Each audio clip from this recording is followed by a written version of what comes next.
to trade Matthew Stafford elsewhere. That could happen by the Super Bowl. That wouldn't be a shock if it happened. We remember the Kansas City Chiefs trading Alex Smith to Washington Super Bowl week. So, again, could that happen next week? It's possible. It's not out of the question. The Lions already are having conversations regarding Matthew Stafford, and there is a tremendous amount of interest in him around the league. Yeah, it's really interesting because with all of these quarterback stories kind of hanging in the balance, you feel like Stafford's one of the first that needs to happen for other things to get sorted out. Let's get to this headline from our Cowboys reporter Todd Archer, seen on ESPN.com. The Dallas Cowboys need to at least ask the Matthew Stafford question. So that's the headline from Todd Archer. Marcus, what do you think about this? Do the Dallas Cowboys need to look into Stafford? Absolutely they do. Listen, we're about to go in the third cycle with the Cowboys and Dak Prescott and determining if they can get some sort of deal done. We know that a new piece of information is entered because of Dak's ankle and how that negotiation goes. We know that the franchise tag is $37 million. So that's a lot of incentive for Dallas to get a long-term deal done with Dak in order to save some money. But the bottom line is this. Matthew Stafford is a top 10 quarterback in the NFL.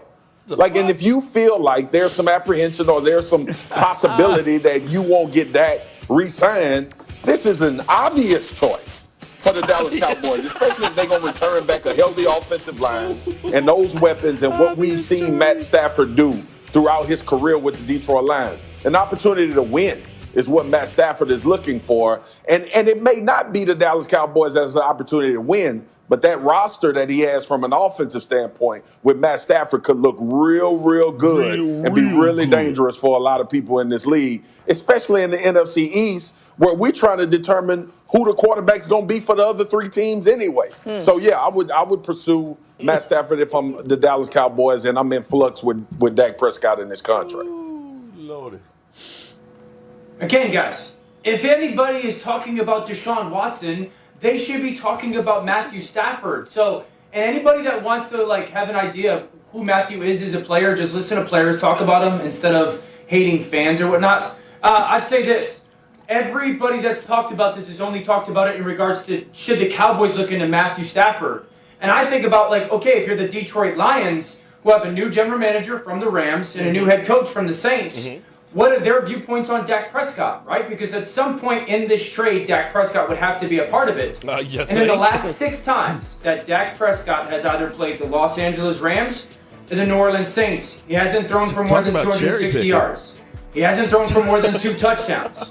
So we're just assuming that the Lions are going to sit there and go, okay, this is an equal trade. They might not view it that way. We have no idea what Brad Holmes, the new general manager, or Dan Campbell, the new head coach, think about Dak Prescott. Have they had the experience of standing on the sideline against him and being like, wow, this guy's balling? I just told you guys in the last 6 times over the last 3 years, hasn't thrown for more than 260. And so this might come to a point, if the Cowboys really want Matthew Stafford, they might have to try and sweeten the pot a little bit and add something more than just Dak Prescott going to Detroit. Again, if you want to check out this article on ESPN.com by Todd Archer, it's really well done, laying out the financial side of this, too. We're talking about here, too, Marcus, where the Cowboys would be given conservatively maybe $30 million in cap space difference between Stafford and Dak Prescott. I mean, what do you do with $30 million? Do you sign more weapons? Do you sign better defensive players, right? That, I think, is a really important point in this whole discussion. He's still for 266 against the Rams. Absolutely. With the extra money, you focus on your defense, for sure. You think about and maybe some offensive line help, especially after watching them be so depleted.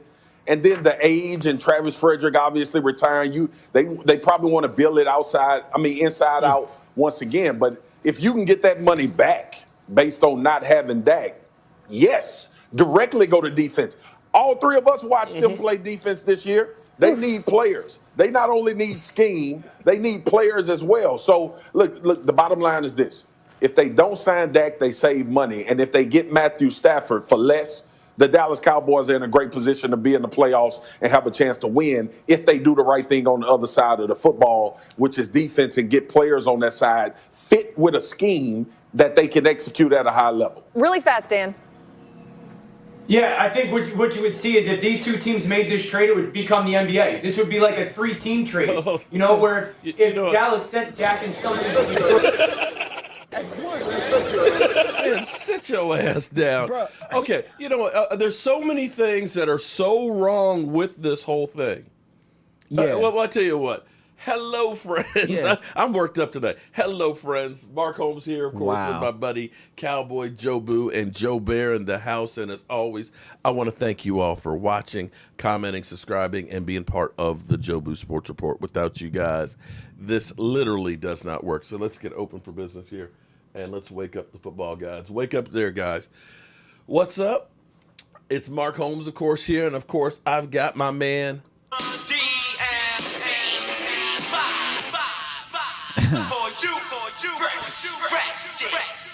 yeah, that's as long as we can only do a little sample for the YouTube police. What's up, DMV? How you doing tonight?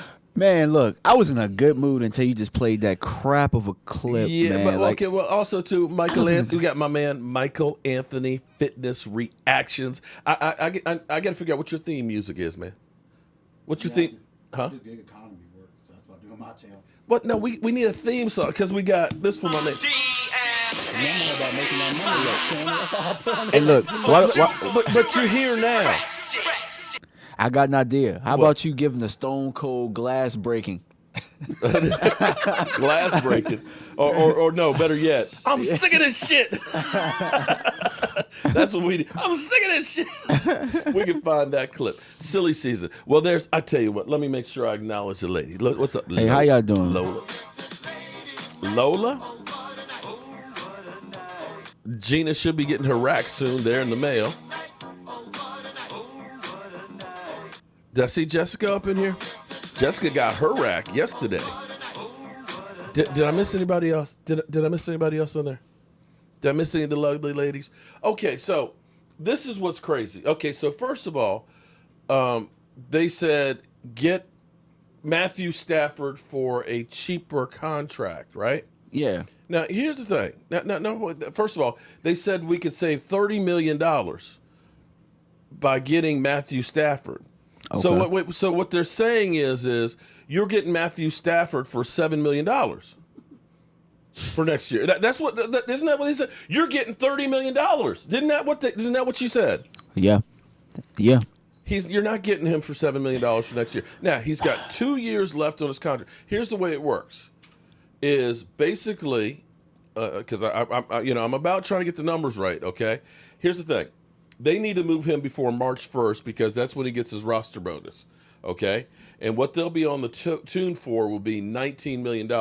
If he's on the team after March 1st, they're on the tag for his whole thing. So basically, they saved themselves $14 million by dealing him by March 1st. Okay, so the cap number that they get for a hit will be $19 million next year. And here it is.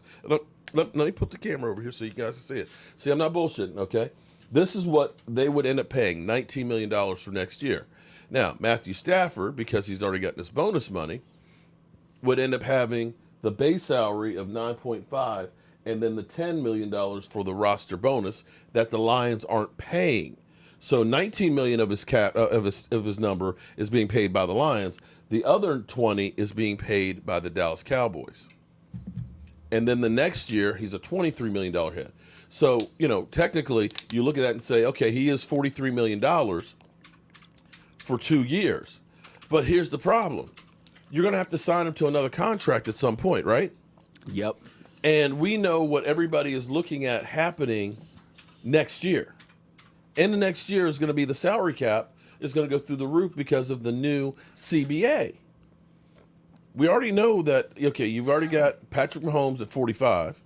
You've got Josh Allen, who's going to be in the 40s. You got Deshaun Watson at 39. You're going to have Lamar Jackson getting his. Aaron Rodgers is asking for another contract. He's at 34 right now. You think he's going to stay at 35? And Aaron Rodgers and Russell Wilson signed their contract at the same time. You think Russell Wilson's going to stay pat? Nope. Okay, because that means Russell Wilson's going to get paid again too. So now all of a sudden the ceiling for quarterbacks is going to go through the roof. So yeah, you might get him right now. Are you going to let him become a free agent after 22? You'd be an idiot to let him be a Well, free agent. you might because of his age. You might look at that and say, okay, we're going to have to let him go and find another quarterback. Now, here's where it really gets crazy, and this is where I'm about to lose my damn mind. I showed you this when you first came in here. This is what they're saying is the Dallas Cowboys should trade for Matthew Stafford. They say franchise tag Dak, and let me read it to you guys. It's right here. The Cowboys' current franchise quarterback is coming off a broken leg and set to become a free agent. Dallas also has to parse out a new lucrative contract extension for Dak. It plans on retaining him. Prescott wants north of $35 million a year in the negotiations last year. Dallas is pieces to get this done. Not only franchise tag and trade Dak Prescott, but another player such as Michael Gallup to fill in one of the spots Detroit will lose at the wide receiver position in free agency. So it's like, wait.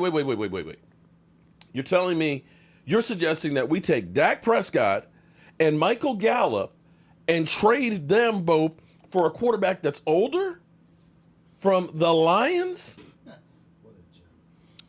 Crazy. And basically, you're talking about if we say Dak Prescott at $37 million versus $20 million to save $17 million, I'm going to lose a premier wide receiver and my quarterback. I'm gonna lose a young quarterback who's only gotten better over time. Are you kidding me? To save only $17 gotten million? It's not worth it. That's what I'm like. But no. But time out. But even if we save the money, go ahead. Let me get my Lola. Hi, Lola. And Shay.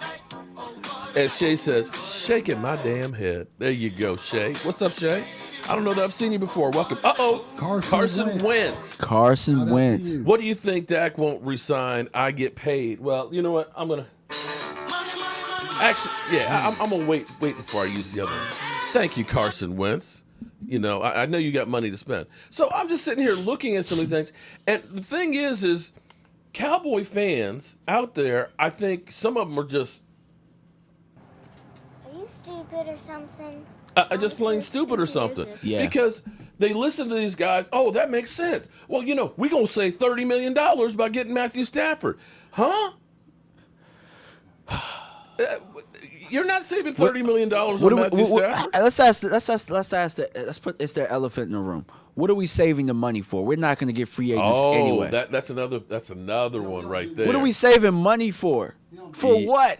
We're not bringing anybody in here. Of course not. Well, okay, but hypothetically, okay. Like if it was about saving money, they would have got a deal done last year to bring people in. If it was about the money, okay. But okay, now I'm gonna take my Dak glasses off here for a second. Let me say this much. Instead, let's forget about Matthew Stafford for a second. Yeah. Okay. What if I said you can have Dak Prescott, or you can have a guy who averages 3,826 yards a season, 23.8 TDs, 9.2 interceptions a season, 65% completion percentage, 270 yards a game, a 97 rating, 76 QBR, and gets 7.6 yards per pass. What would you say that guy is? I would say those were the stats that Dak was getting when you guys called him a bus driver. So well, that's actually Matthew Stafford's. Yeah, numbers. I know, but okay. So hypothetically, Carson Wentz. Hey, Carson Wentz. Take the money out, all of it. Take the money out, all of it, Carson Wentz. Okay. So hypothetically, let me play devil's advocate here. There's Coco. What's up, Coco? What I didn't mean to hit. That's ladies. Sorry. Too many buttons over here. What's up, Coco?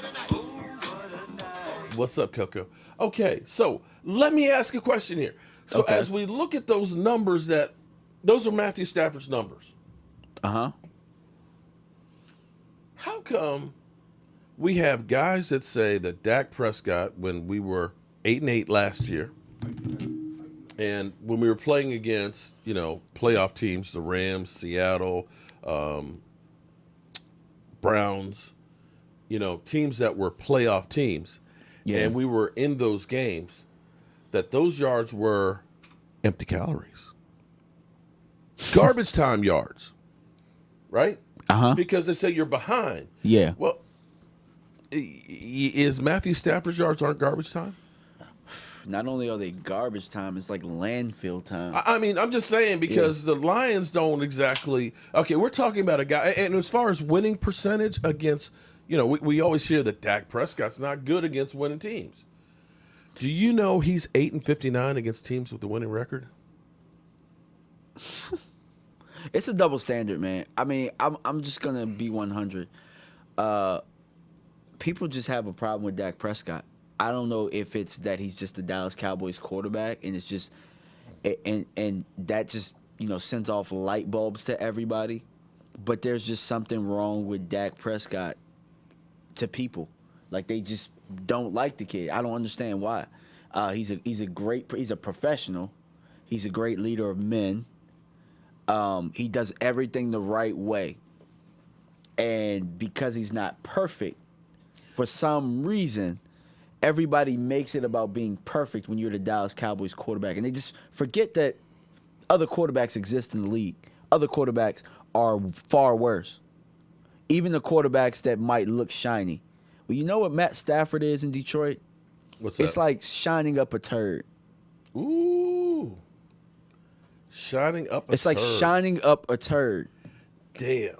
Okay. Now as we go through this, because to me this is deja vu. Yeah. Shout out to everybody in chat. I'm not trying to. Is that a Tammy? Tammy, what's up? One of these ladies. How you doing, ladies? I want to remind you of some of the things that we hear often. Often we hear things, there's no difference. Matthew Stafford is, like Dak Prescott, or some people are saying in that article, they literally said that he is better than Dak Prescott. That's in that article. That's where I was like, the fuck are you talking about? I'm sorry. Excuse my language. But, Okay, a couple words left. It's okay. I mean, I was like, are you kidding me? I'm talking about a guy who's made the playoffs 4 times, hasn't gotten a win. But it reminds me of stuff. So, this is like pyrite. You know what pyrite is, right? Nah, what is it? Pyrite it looks like gold, but it's not gold. Yeah. It's fool's gold is what it's called. Facts. Okay. Facts. I want to remind you of like this. I'll remind you Let's listen of to this both every Monday, second hour of the show. I'll remind you when I'm right. I'll remind you when I'm wrong. Uh-huh. I think you all owe me an apology. I'll get into it later. So when Andy Dalton came to the Dallas Cowboys, I said he'll be the best backup in the league. Cow turd. He's a great backup. No. We got to go And you can here. start him occasionally and win games. And I said the gap Roland's between him and review. Dak, and not very big. That was met with outrage. And I came out and I said, let's go to their first 4 years. When both Dalton and Dak had good offensive lines and good support. And when I threw up the numbers, I won't read them all for our radio audience, but you can see them here on the screen. They're virtually identical quarterbacks. They're identical. I mean, now it should be noted, Dalton played in a more run-centric league, Dak in a little pass-happy league, so Dak's completion percentage higher. Same guy.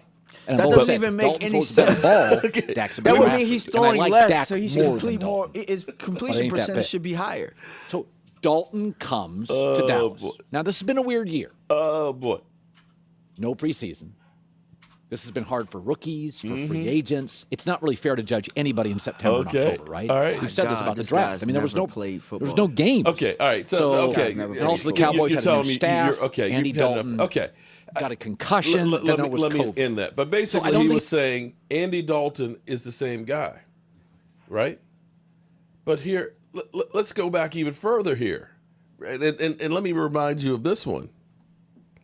Here we go. He's such a hater, Carson bro. Wentz against Dak Prescott, both in their second year, both really talented. And both were missing a left tackle, and both were missing a top linebacker, and both were missing a running back, and both have solid, not great coaches. And you saw clarity. One guy is a transformative talent, and one guy is just a franchise quarterback. Let me give you an example, and this is what happens all the time. We get fooled until something's side by side. If you were driving in America, it could be Wyoming, it could be rural New York. You're on a quiet highway, and a Corvette pulls up next to you, and you look over at that Corvette, and you're like, man, look at those mags. Look at that car. That thing is really impressive. Then it drives off. And then an hour later, a Maserati pulls up next to you. And you're like, wow, look at that car. That's fast. And you're thinking, boy, those were two amazing sports cars. But if the Corvette and the Maserati pulled up simultaneously, One costs you 50 grand. One costs you close to 200. One is one of the fastest cars ever created. One's a sports car. Oh my God, this is so. Carson Wentz. He's a Maserati. Okay. And by the way, Dak is a Corvette. Maserati. There's nothing wrong with Corvettes. Corvettes are fun. Oh boy! And, Please tell me you have a clip of him talking about Carson Wentz this year getting benched. But side by side, he still thinks that it's not Carson Wentz. Let's be honest about this. Carson Wentz. Okay, I'm sorry to have turds up in here, but this is clickbait. It's always everybody is always better than Dak Prescott. Yeah, I've never seen such disrespect. It's crazy. I've never seen. And Cowboy fans fall into this. They literally said when you remember when the first clip I opened in here, Matthew Stafford's a top 10 quarterback. Do you think Matthew Stafford's a top 10 quarterback? So here's what's crazy. Okay, so rumor is that the 49ers offered them 2 seconds and 2/3 for Matthew Stafford. That was their opening bid. Jamal Adams got 2 number ones. Damn. Okay? So where is this that people think that he's and from what I've heard, the reception for him has not been that great. That they're actually disappointed with some of the offers that are out there. Now, maybe they're looking and saying we put a number 1 for Amari Cooper, and that if we did that, then of course we'll go ahead and do some more. And then I'm seeing on one of the Cowboys blogs they're saying, how about the number 10 pick and Dak Prescott for Deshaun Watson? And I'm sitting here thinking that a guy who signed a contract hasn't got paid really for that other than the bonus money, who's just saying, screw this, I want to get out of here. So I'm questioning leadership value. If I didn't like it that much, if I had problems going on, I wouldn't have signed a deal. I would be like, I'm trying to get the exit out now. I want to make it easy for everybody. But things look good when he signed that deal, though. Well, they're coming off playoffs. So if you have a down year, all of a sudden, then you're going to turn on everybody and say, screw y'all? I'll remind you, too, because his numbers this year were about like Dak Prescott's last year. He had 3 more touchdown passes, 2 less interceptions, 5 less rushing touchdowns. Yeah, but way less wins. Way less wins, right? He had 4 wins, Dak, and the Cowboys had 8. So aren't some of those yards garbage time yards? I'll be honest with you. His whole career has been garbage yards. If you watch the Houston Texans over his career, they were always coming from behind and being down by 14, 10 points or whatever. Like Deshaun Watson is known for coming back. Like that's what his career has been. Well, here's the thing, James. Based on what the reason, here's the thing is, I get so many people that come in and they'll say Dak sucks, Dak is trash. Remember when everybody was saying, I'll take Teddy Bridgewater over Dak Prescott. I'll take Jimmy Garoppolo, and they come in and they repeat the things that they see on here. So part of the reason why I bring these things up and show you guys is because I want you to see how often they're wrong. And I want to also let you know, listen, I don't think they know any more than I do. I know that you're not saving $30 million by getting Matthew Stafford. They're not looking down the road saying he's going to have to get a new contract. Only the Dallas Cowboys have a quarterback go to the last year of his contract and have him play on it. Only the Cowboys. Nobody else is doing that. Seattle tried to do that with Russell Wilson, and they put a franchise tag, and he said, if I don't get my contract by April 15th, screw y'all, I'll never sign another deal. Yeah. That's what he said. And they were like, okay, they got it done on April 15th. So it's only the Cowboys are the ones that don't do this. Everybody else is like, let's get this thing done ahead of time, which is why, Jared Goff got his and Carson Wentz got his. And people are seeing that they know that the escalation of quarterback compensation is going to go through the roof at the end of next year. So it behooves you to get your deal done now. That's why they're trying to get Josh Allen's done. That's why they're trying to get Lamar Jackson. That's why they're going to try and get Baker Mayfield. They want to get ahead of it. We'll say, oh, okay, you're one of the highest paid, boom. And then 2 years from now, look at like it's dirt cheap. Yeah. You can look at right now, TJ Watt, they're talking about being $27, $28 million, right? That makes D-Law's contract look a lot better, doesn't it? It does. It does. And that's the thing. But in the time and in when the it's moment, your time, when it's your time, it's your when time. you're getting it, you're going through the roof. Remember, Matthew Stafford was the highest paid just before Kirk Cousins was. That was only 5 years ago. No, 4 years ago. Only 4 years ago, he was the highest paid. And now we're saying he's a bargain. Why? Because the compensation continues to go up for quarterbacks. And look at Derek Carr's deal and how much of a like Jetta that is right now, or like a Toyota Corolla. Well, and that's but here's okay. But hypothetically, you know, you're still talking about $20 million for Matthew Stafford. Okay, I'm just hypothetically, I'm just going to say you do work out a deal where you were able to get Dak Prescott to say it's okay, I'll go to the Lions, and sign the tag and be willing to go to the Lions. Yeah, and get the crap beat out of him for the rest of his career. And but the fans will love him. They'll love him in Detroit. They're great fans. Detroit fans, listen, I've spent like 10 Thanksgivings there with you guys watching your Lions in the stadium, okay? I love you, fans. I love you guys, but unfortunately the Ford family owns it, and, you know, they're not the Maserati family, okay? They're not the Maserati family. And it's never been about football, and they haven't hired the best coaches. Or they've mismanaged the team, much like the Cowboys have. Let's say you did get him. Okay. And you did get the contract here, $20 million, and maybe you go ahead and get him an extension where, you know, you give him a 5-year extension, which would be crazy for Matthew Stafford, but you kind of hide some of that money, and you reduce it even more. Let's say you could get that $30 million. If you had $30 million for free agency, DMV. That's my jam. Okay, I'm sorry. I'm going back to college, okay. What can we do? Can we fix the defense with that? I think it would be a start. I think it would be a start to fixing the defense. No. Could we totally fix the defense with just $30 million? Not the way that people think. We wouldn't be able to fix it completely with $30 million. I mean, honestly,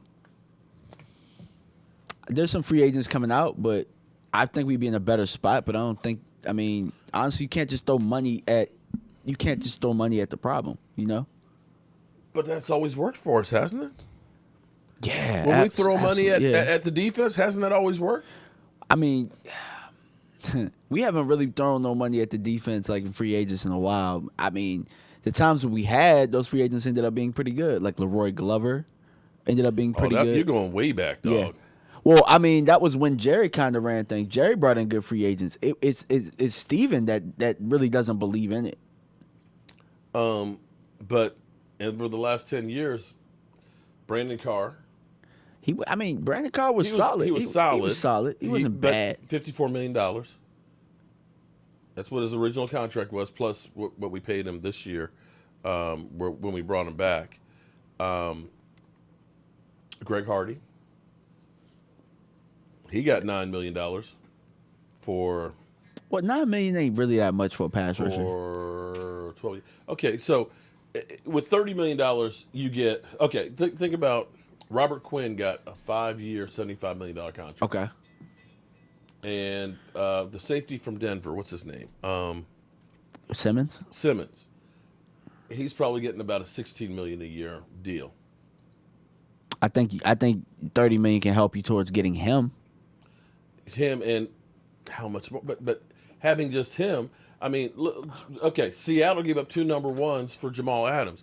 How big a difference did that make on that defense? They were still one of the worst defenses in football. It really didn't. Okay, if they were still, I mean, they were bad before he got there, but they were still bad with him there. It didn't fix the defense. And they're going to have to pay him. He'll probably be the highest paid safety in football. Well, if we're talking about that $30 million and I lost a leader in my locker room, it's not worth it. Oh, leadership. If I lost a leader in my locker room and I got to, think about this. You would have to start over again. We talked about COVID being the issue with not being able to install things and you know, guys and continuity and stuff. Like, what the hell do you think switching your quarterback is going to do? Continuity wise, a new franchise quarterback with the system that Dak has been in his whole time for the most part, along with his receivers. Yeah. So like what do you think bringing in somebody else is going like how does that help at this point? If they couldn't get things together, last year, like this year, they're still going to be with the same restrictions for the most part. It's still going to be the same restrictions going on. So switching your quarterback makes sense. Well, I tell you how it helps. We get a draft pick next year, a high one? No. How it helps is it helps all the talking heads because they could talk about how disaster it was, for the Dallas Cowboys to get rid of Dak Prescott, and Dak Prescott is playing great at his new team. What the biggest mistake in all of football, that Matthew Stafford is a bum. Yeah. Or how about this? If we're really interested in saving money, why would we trade assets? Randy Butler. Why would we trade Shout out assets, to you. right? Like, thank you for the super chat. Like, why? Oh. Like, what?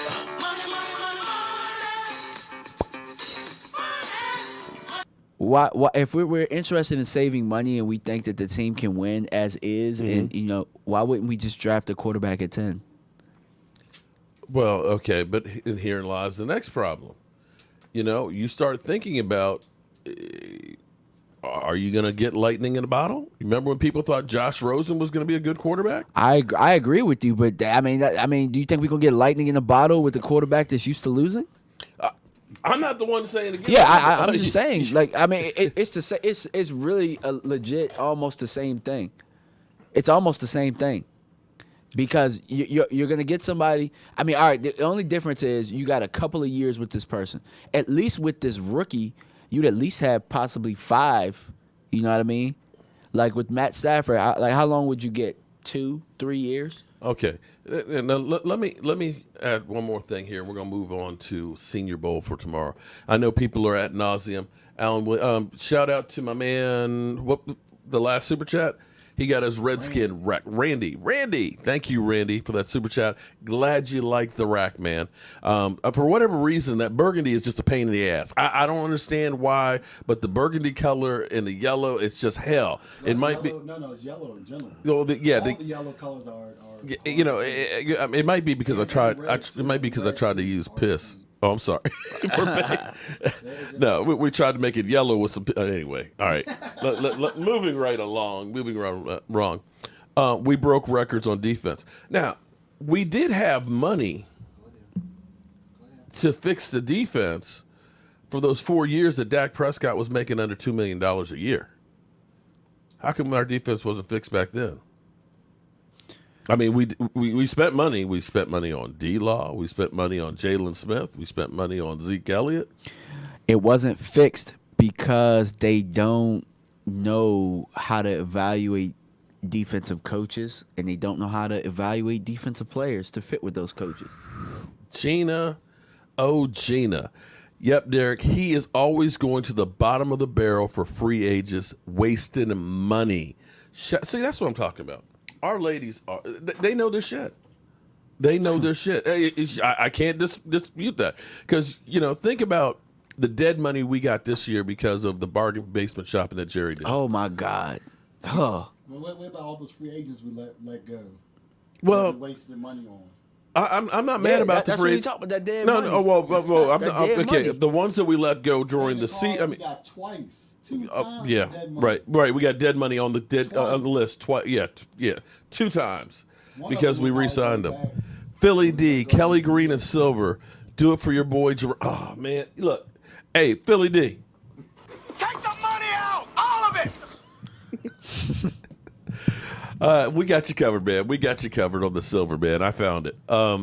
This is ridiculous. The racks. I'm sitting having to make Washington ones, Eagle ones, Seattle ones. I mean, that's. Oh, speaking of racks, DMV, you were here last week, and you were talking about. Yeah. I know what I was talking about. He said, "Man, I need me a rack that I can hang my hoodies on." I sure did, man. I said I need a hoodie I said, rack. I ain't got one of those until now. Man, the hoodie rack. Yes. Okay. You see that? Boom. So you can hang them. Look at that. 5 hoodies up there. Now, the thing I don't have yet that will come is I've got keychain hooks that are going to go on there too. So And it's real easy to hang. Look, it's got the attachments. Just go up to the wall and it jumps up right there and they're in place. Look at that. Oh, man. There you go. It's your birthday. So, when people ask me, wait, hold it. I ain't seen her. I'm going to wait and see if I see her. She's probably asleep. She's got these strange sleeping habits and stuff. She can't sleep during the night. She ends up sleeping during the day. But I don't see Jobu Sports Fan in here because I got something for her because she asked for something special.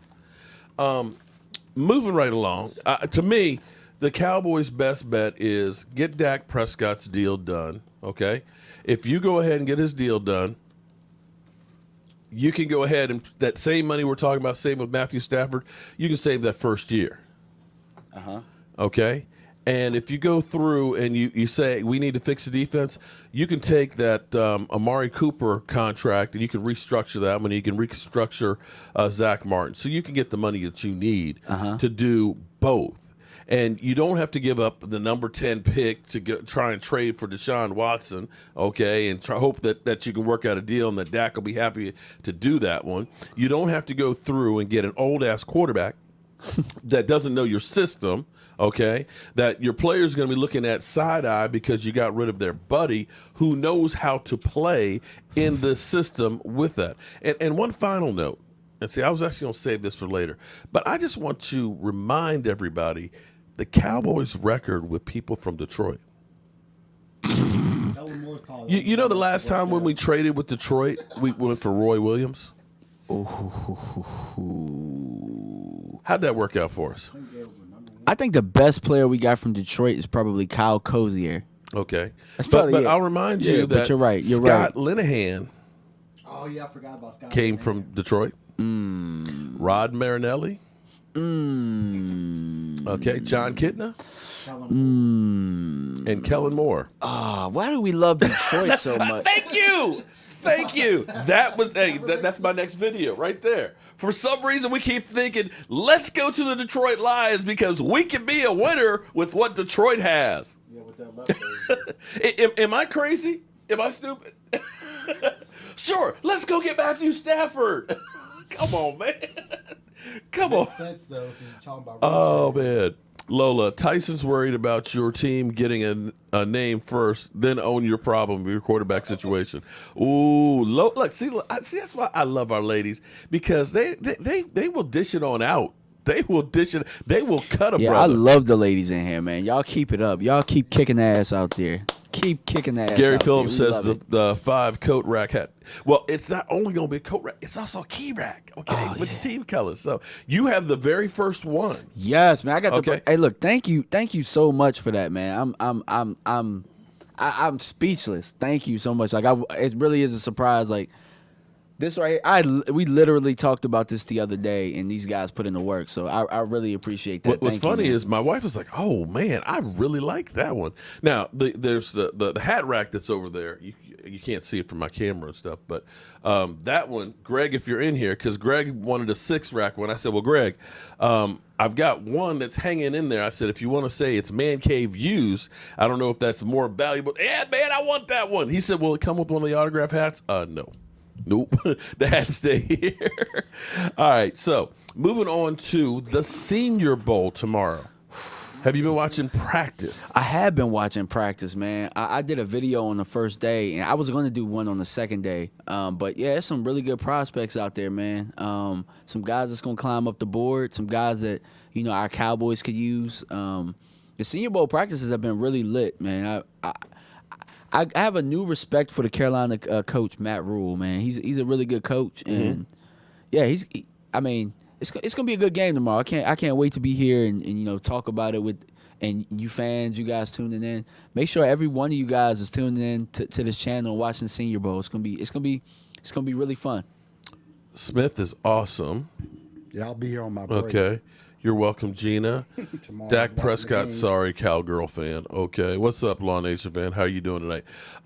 Okay, so you're going to be here tomorrow. We're going to be live streaming. Yeah. Okay, so we'll start out at 2 o'clock. The game actually kicks off at 2:30. Now, it's not. We're talking about a practice game, okay? But it'll give you a chance to get. Yeah, but it gives guys the opportunity to get seen. Law Nation fan, Jim's Electric Motors in Lorton, Virginia, correct? How do you know about Jim's Electric Motors? I think you mentioned it on the video. Did I? Okay. When we got the lathe motor? Yeah. Uh-oh. Is he stalking me? Alex Smith used to be awesome. Well, here's an interesting thing about Alex Smith. If you look at the numbers, coaching makes a difference. If you look at the numbers for Alex Smith,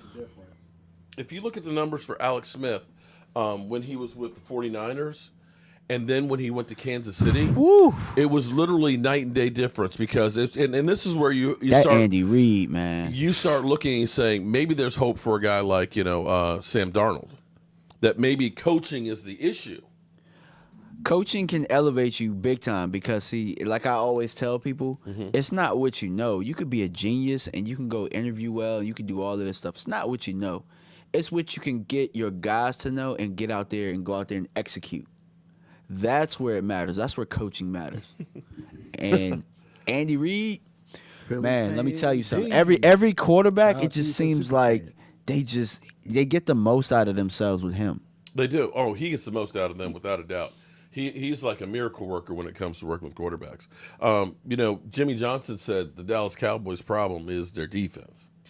Of course it is. I mean, he flat out said that's the problem with them is their defense. You're not going to win with that defense. And this is the thing that doesn't seem to make sense to me. Everybody keeps saying, well, if you don't pay Dak, we can just fix the defense. Take Dak and Michael Gallup. No. You're still gonna have the same evaluation issues. You're still gonna have the same issues whether Dak is playing quarterback or not until you guys buy into a system. Until you buy into it and actually put groceries into it, and you actually like believing in it, and not just looking to fire the people after 2 years. Ooh. Or, you bring in strong personalities that can really implement a culture. Yeah. Culture has been the issue with the defense. There has been no culture. We have had 5 defensive coordinators since what? The last 10 years, we've had 5, including Wade. Well, we had Wade, then we had Monty Kiffin, and then we had Rob Ryan. Rob Ryan, then Monty Kiffin. I'm sorry, Wade, Rob Ryan. Well, Wade was 2000. Yeah, it's about 12 years. Okay, so 12? We had Wade because he got killed in 2009. Was it 2009? Or was it 2010? I thought it was like 2000 I think it was 2010. Okay, maybe like it's 2010. Okay, well, it's 21. Okay, all right, but still. Yeah. Wade, Rob, Monty Kiffin, and then, of course, Rob. Marinelli. Rod Marinelli, yeah. And then Nolan. And then Nolan. So that's 5. You're right. So that's 5, yeah. And now we got Dan Quinn. Thaddeus Cobbs. I actually signed all of them. I put a little message on all of them. They all signed on the back of them. So, yeah, if you do order them, I do. And then we'll send like a shot glass or something else in it. And then check this out. Why are you worried about my weight, man? Okay, I know I'm a fat ass, and I know I got a sponsor out there. It's like, we'll send you some keto spices because your ass is too fat. We'll sponsor you because we're worried about you. So can you try some of this spice and get back? I know I will, okay? I got the Super Bowl. Can I enjoy the Super Bowl before I go back on keto? Can I at least do that? Damn. Yeah, I mean, you like my wife, man. Damn, you nag. You getting a little chubby there, honey. Good God. You know what? I don't remember asking you a goddamn thing. Okay. Damn. All right. Back to the Senior Bowl. And, yeah. Back to Senior Bowl. You were talking about linebackers now. Okay, so we're going to talk about our linebackers. Oh, man. Okay. Tell me about your linebacker here. All right. So, if you guys don't know, we got all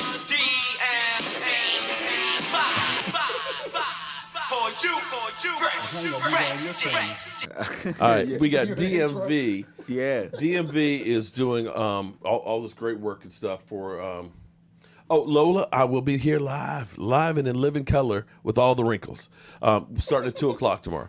DMV, make sure you guys subscribe to his channel. He's putting in all the work and stuff that I just can't do. I just can't do it. He spends hours going through breaking down the film of different players and stuff and different prospects and things. And if we can get him to 5,000 subscribers, he's gonna take the chip challenge. I am going to take the chip challenge. He gonna do the chip challenge. I will do the chip challenge, guys. So make sure we get to 5,000. Yeah, and tell your friends about me. If you go to the title, the link will be as a clickable link in the title. All right, see Michael Anthony. Make Crystal so May, what's you. up, Crystal? Oh, wrong one, Crystal. Oh.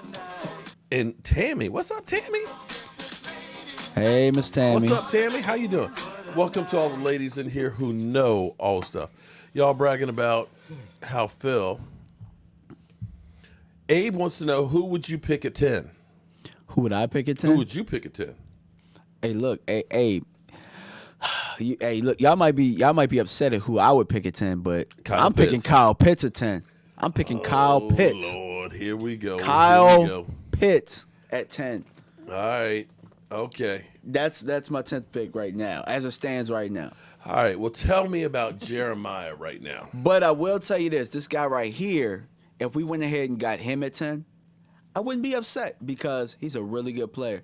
And, if you guys want to take and see the real detailed version of what I say, check him out.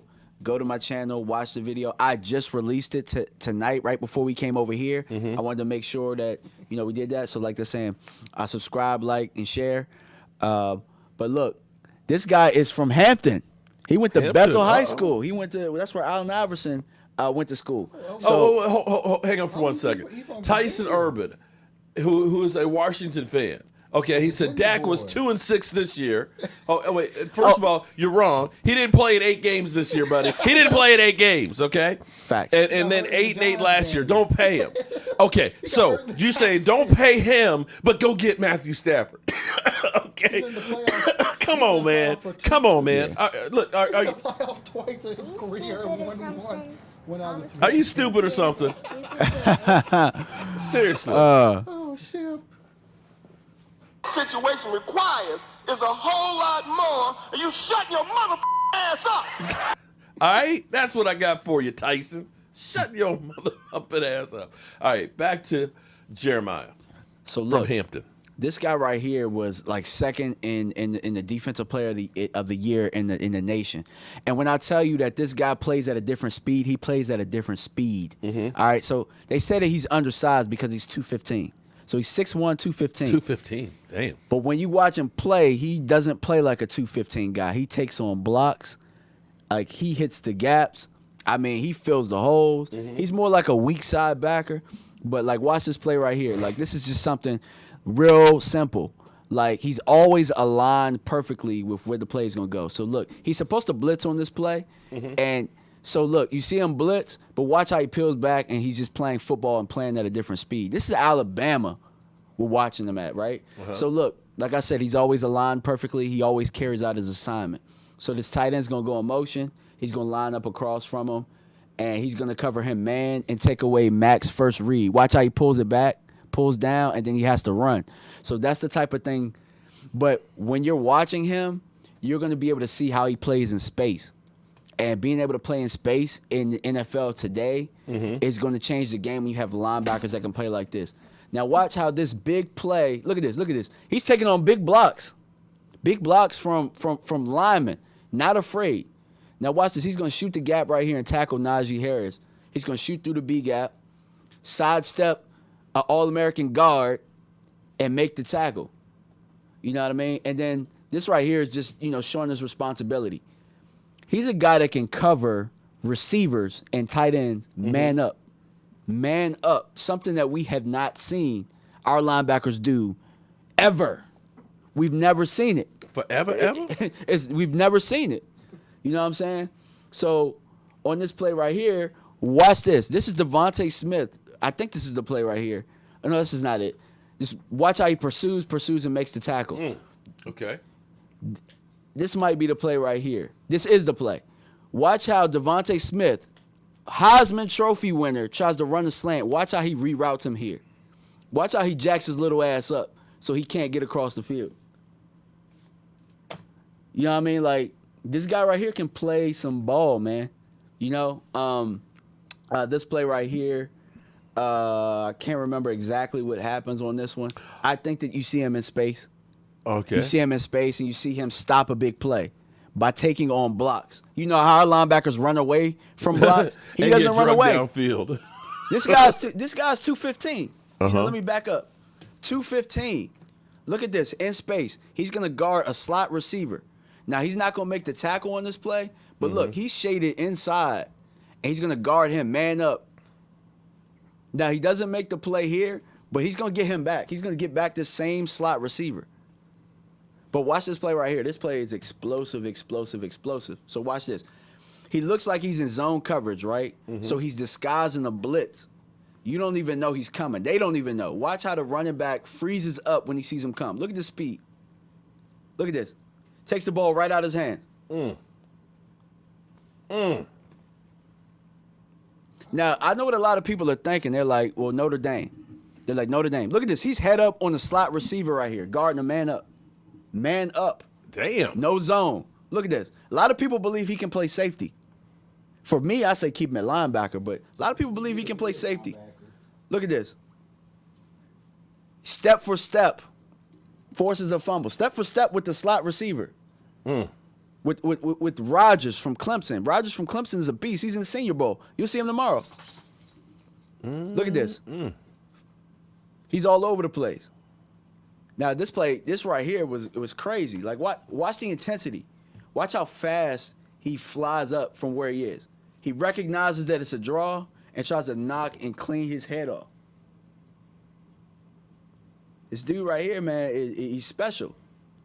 You need players like this. Okay, so in comparison to, say, Jalen Smith. Jalen Smith ass would be on the bench. Jalen would be in rotation. Ooh, okay. Jalen would be in rotation. I heard that. Okay, So- he'd be in rotation. Okay. So the reason you need guys like this is because of what we talked about all weekend when I was talking about Kelsey. You know I love Travis Kelsey. The reason that Travis Kelsey is so effective is because there's nobody that can, like, linebackers or safeties aren't big enough and they aren't athletic enough. Right now, the league does not have defenders with the way that the rules are that can stay with them. So he can kind of get away with it. They got to come up with players, or there has to be players eventually that can adapt to how the game is played. So you might have to go a little thinner there with tougher guys. So he's tough. He can play in space. I really like him. You know what I'm saying? All right. Okay. Before we get on to Christian, I see Dak fan woke up. What's up, Dak fan? What's up? Dak fan, I am so glad you're here. I'm so glad that you're here. You remember you asked me for something. You said you need something for your bedroom. And I got it right here for you. Look. Ooh. Okay. This thing is All right, dope. Look at this. Boom. And you look at it saying, okay, it's just one of your racks, right? It's one of your regular racks, right? Big deal. Oh, no. Let me change cameras here. No. This isn't a regular rack here. This is a special rack. This rack is made to hold your controllers, your PlayStation controllers. So, bam, there you go. This is one of yours. The other one is up there. They will be put in the mail tomorrow. I don't know if they're going to get there very quickly because we're supposed to be getting a bunch of snow, but it will be on your. Look at it. Oh, look at that. It's hold. Look at that. That'll keep your grandson away from your controllers. All right. So there you go. That isn't even listed. So when people ask me for, I did the best I can to try and give people what they want. Okay. I try. I can't make everything happen, but I try. Hey, look, man, you're a miracle worker, man. You guys are miracle workers back there. You guys are like Santa's elves all year round back there. All right. So we also have Christian Barmore Out of Alabama. Okay, out of Bama. Yes, sir. Is he a Bama? He might be a Bama. Now, he's a guy that, like, you know, so obviously, like, I do videos based on, like, just general draft talk. But if they can fit in with I'm sorry. Not grandson. nephew. Okay, my bad. I'm sorry. Oh, nephew. I'm sorry. Nephew. Because I know you're not old enough to be a granny. I know that. I'm sorry. That's my bad. Now I'm old enough to be a grandfather, but I ain't got no grandkids. You said not yet. Not yet. My man. Well, actually, I ain't mad about that. Okay. All right. So, what do we know about my man Christian? Okay. So, is Christian Barmore top 10 talent? No. You know what I mean? But like I do videos based on, draft potential and, general stuff, but like where he would fit in with the Cowboys, trade back possibility, yes. And he definitely fits a need. You know what I mean? Trade back. Yeah. Trade back. So okay. Christian Barmore is a guy who got hot later on. So he didn't get as much playing time. I'm not sure if they had his confidence in him, as much confidence, but when 6'5", 310. But Alabama, as the time rolled on and they the money was on the line and the playoffs hit. Oh, you're gonna love him. Hey, look, I did this one specifically for you, man. Yeah, he's a big fat guy. Yeah, he is. Can we tell him to? But Mark, A dumpster. wait till you see this footage. Wait till you see this footage, man. Are you gonna give me the ball? Give me the ball. Give me the ball. Okay. So Christian will Marvin Wilson is making them some money, and you'll see him tomorrow at the Senior Bowl. But watch this dude right here, man. You can't So look, this is gonna be a run play to the right side, and it's gonna be a toss. Watch how he mans. I believe it was a guard or a tackle. Watch how he mans him and pushes him out of the way and comes down and makes the play. Yeah, look at that. He sheds the block. You can't block. See, here's what I'm gonna tell you. What was great? I gotta back this up. Being a defensive lineman, what was great about this play? Okay. Wow, I love it. Are we playing? Play. Okay. All right. Here's what I love as a defensive lineman is how he keeps his hips and body square to the line. Because when you get turned. See, when you keep your hips and everything square to the line and you're able to read where that offensive lineman is trying to take you, you fight the pressure. See, that offensive lineman, his butt will lead you to the ball. He keeps his body square. Look, he can make the move and come back. If you end up getting twisted, you can't come back and make that play. That's great technique. That is great technique. So you're going to see a simple play. So they're going to try and run a zone to the right, and the center's going to try and reach him. And watch what he does to the center. He's going to punch him right in his chest. Look at this. And boom, that's right down the line. Reading and reacting. See, the center's trying to hook you, so you got to fight the pressure because you want to go where he's trying, opposite of where he's trying to take you. I love it. I love it. Yeah, you're going to love more of it. You know what I'm saying? Because he has impact plays. Look at this. Rips through, messes up that screen pass that they're trying to do. You can't really what I noticed is later on in the year, you can't block him with one guy. If you try and block him with one guy, he's gonna club and rip you. He's gonna do the same thing here. Look, he's gonna hit a club with the left hand, rip through, club, rip through. Look at this. Quarterback can't step up, errant throw. And that's that's the thing that people don't seem to understand with our defense is you don't want to make that quarterback comfortable. And so many times we got guys that are light in the ass like Tyrone Crawford that are not even keeping their gap assignments but can't get that push-up field. Quarterbacks are comfortable and they got all day long to pick you apart. So, look, this right here is a play. Look, he gets leverage up under that guard right there on a quarterback sneak and stops him. So, like I said, early on in the year, he wasn't that great.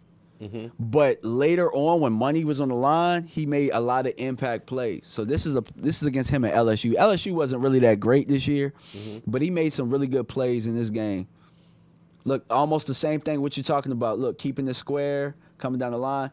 Now, he doesn't necessarily make the tackle on that play, but he kept that to a minimal gain with his job. Again, this is him. They're trying to block him. They're trying to occupy him with two guys right here. Watch the push, and his guys come in and make the sack. Nice. You know what I'm saying? He sacrifices his body, and that's what we've been missing on the interior, guys that actually need two people to block him. So, look, this time he's going to run a stunt. Watch how he keeps it tight, comes up, knocks the ball out. So that's what I like. He touched that guy, kept it tight, so he occupied two people. And so, yeah, I mean, like somebody said, he has the potential to be real, real, real high. And I think that, you know what I'm saying, he's a ceiling guy.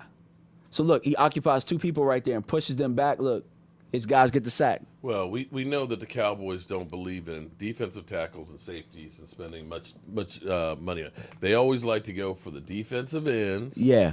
Or the wide receivers, and things like that. He would definitely have to be a later pick. But if they could trade back, and, as you were pointing out, more than likely, you're thinking about 4 quarterbacks going in the first in the top 10. Possibly, yeah. I mean, Mac Jones is having a hell of a Senior Bowl right now. So I think Mac Jones, if he can get Carolina to love him, because right now he's working with Carolina. If Mac Jones goes out and balls, and Carolina feels like, he fits in with their coaching staff and everything, Carolina, with Teddy, the way Teddy's deal is done, they could very well go get a quarterback and then cut Teddy next year. Okay. So 4 quarterbacks could go in the top 10. You got Trevor Lawrence. You got Justin Fields, Zach. Damn it, I can't think of his name. I can't think of his last name. The chat will know. But Zach from BYU is good. And then you're possibly looking at Mac Jones. I thought Kyle Trask would go at the senior role and make it known. But see, Mac Jones right now, what they want to know is how Mac Jones does without having all of those Alabama weapons. Is he still the same guy? And they're finding out he's a really smart quarterback. And he's the best player at the Senior Bowl right now. Best player, and it's hands down. Well, Jobu Sports fan, I see you got something coming for me. All right, I'm going to be looking out for it. I appreciate it. And I can't wait for you to get these and see those up the wall. Make sure you send me some pictures of it.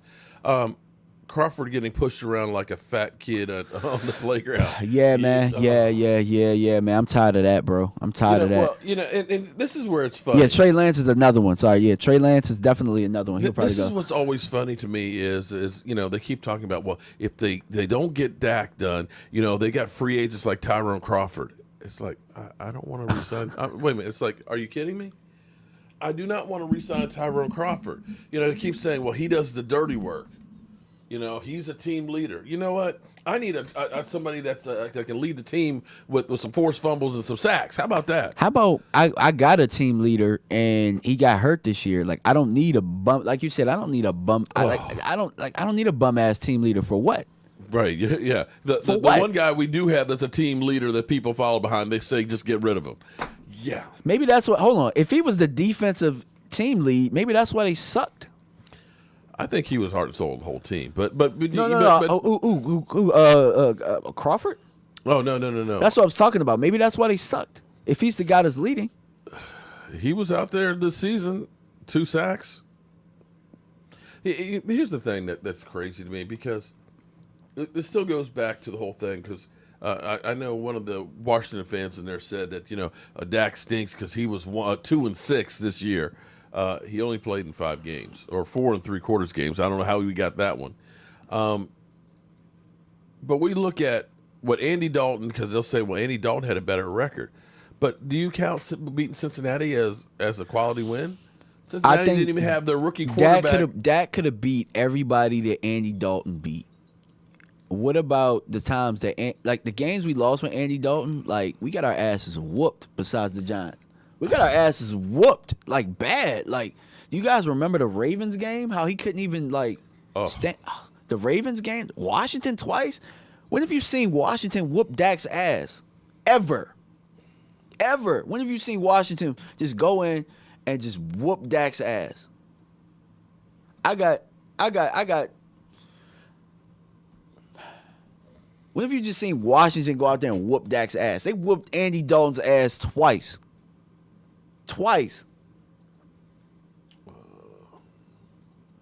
Let's look at it. It's crazy, man. Okay. Dalton did suck. He wasn't good. You know what I'm saying? And again, I know they'll say that garbage points. They're garbage points. We only got 17 against the Rams, although we should have gotten more points and at least tied that up if it wasn't for that penalty that they called on Michael Gallup for offensive pass interference. That was some bullshit. But 39 now Falcons, they weren't anywhere close to a playoff team, but we scored 40 points there. 31 points against the Seattle Seahawks, playoff team. We scored 38 against the Browns. And the Browns almost beat the Chiefs. I mean, they almost beat the Chiefs, guys. And then Browns. the Giants, we scored 37. Andy Dalton got 7 of those 30. But then look at the drop-off. Against the Arizona Cardinals, we got 10. Against Washington, we got 3. Against the Eagles, we only got 9. With DiNucci. Ben DiNucci. The Steelers, we got 19. We got 31 against the Minnesota Vikings, the breakout game. But their defense, Lord knows, they wholesaled everybody. 16 against Washington, 17 against Baltimore. And so we feasted on Cincinnati, 30. The 49ers that already packed it in. The Eagles that had packed it in. And Carson Wentz was back in there crying. Or did we pack it in on Philadelphia? Because I think they tried to win the game, and they got their ass whooped. Yeah, Philadelphia, I'm talking to you, buddy. My guy. Could be. My guy. But true. Well, the Eagles had definitely packed it in. The Eagles didn't want to help. No, they were trying to make the playoffs. We whooped their ass and knocked them out the playoffs. Okay, that's what we did. And then we got 19 against the Giants.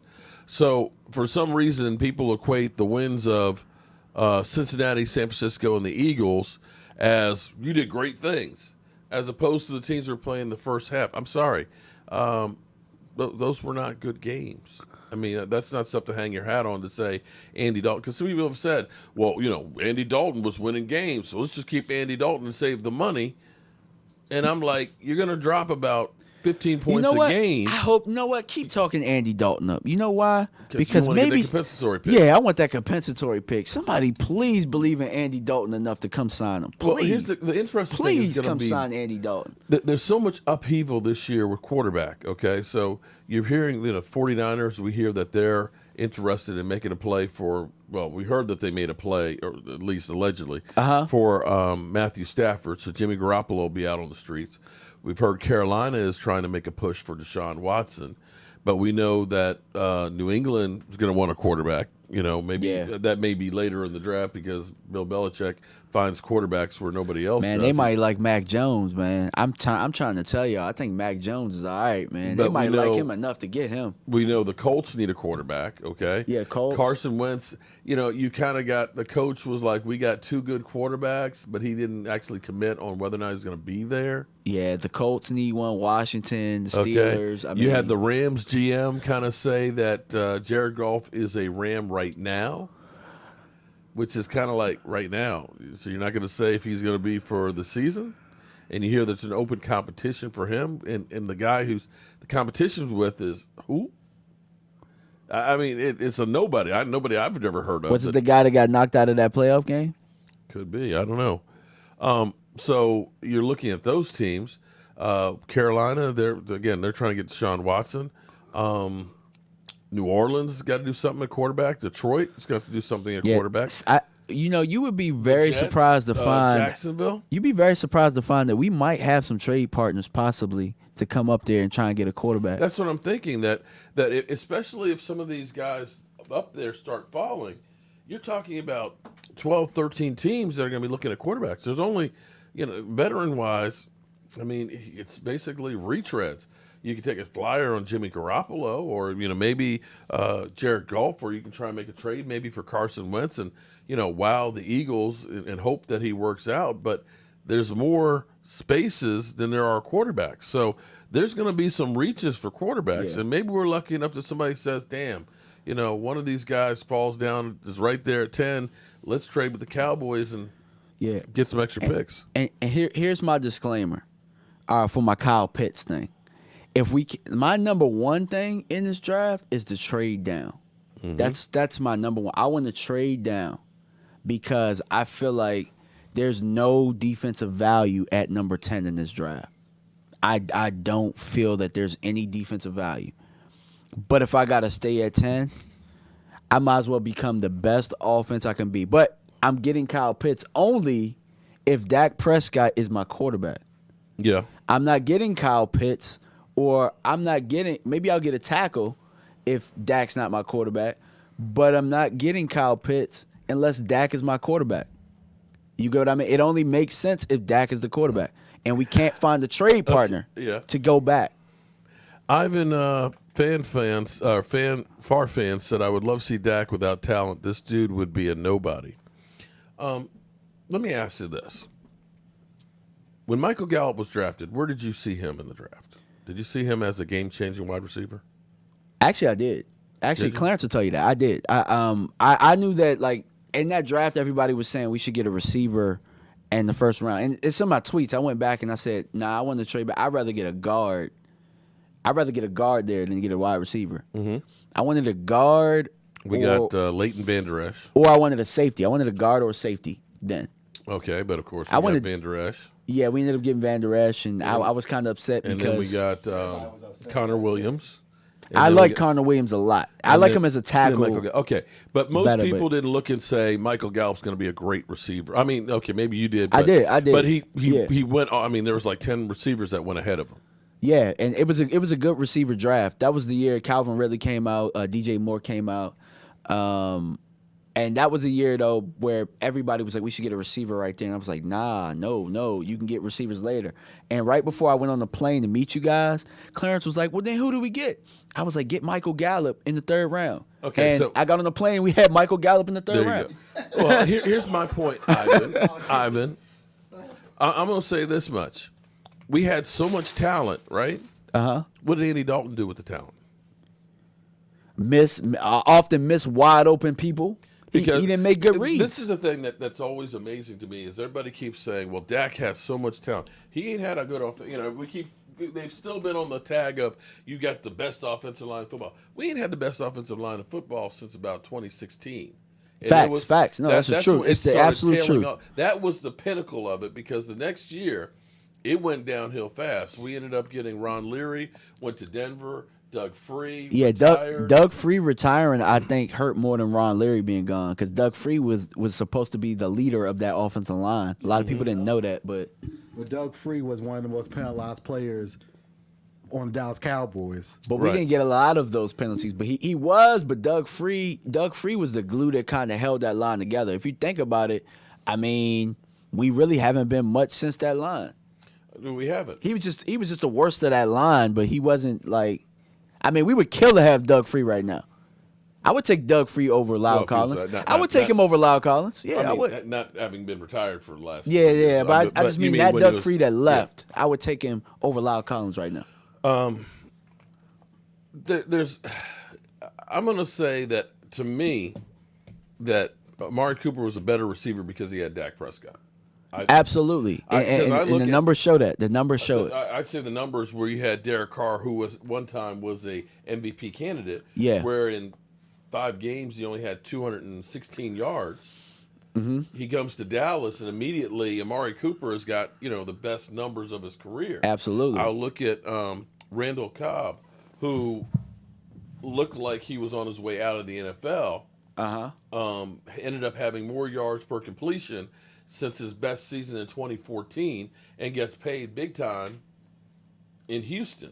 Did that get us a compensatory pick? It sure did. So I'm sitting there saying, was it that he's a great receiver or was it that he got better because of the guy who was throwing the football to him? Yeah. I mean, and that's where a lot of people say, oh, well, it's all this talent. Right? Yeah, you see guys that play. How about, okay, I'll go back in time. Let's take an Alvin Harper.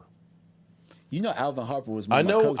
Yeah. That's why I brought it up. But Alvin Harper was a beast when he was with the Cowboys, right? He was. Because of who was throwing to him and the system he was in, right? Well, it was also who was next to him, too. But right. But yeah, he goes to Tampa and Washington, and it's just like, damn, dude, you stealing money.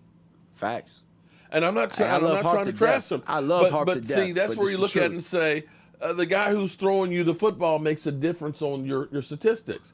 And if you're saying that Dak Prescott, that Randall Cobb was averaging 3 yards more per completion than he had been the last 5 years, maybe that was not so much trash of Dak, that it was in fact the guy that was elevating him. The fact that Amari Cooper's numbers shot up when he started working with Dak as opposed to Derek Carr. I keep fucking them. I mean, they're both bad. But you follow what I'm saying? That we keep looking and saying, well, Dak's got so much talent. Is it so much talent, or is he elevating the talent? Well, you also got to look at it this way too, and people aren't going to see it this way. But you pay him $40 million because he's also getting you compensatory picks. He just got you compensatory picks with Randall Cobb. Mm-hmm. Did he get one with Beasley? I'm pretty sure, possibly. I think we did with Beasley. Yeah, with Beasley. You know what I'm saying? So a lot of these pass catchers, you're getting picks off of them for you to fix other areas of the team through the draft. So you got to look at it that way as well.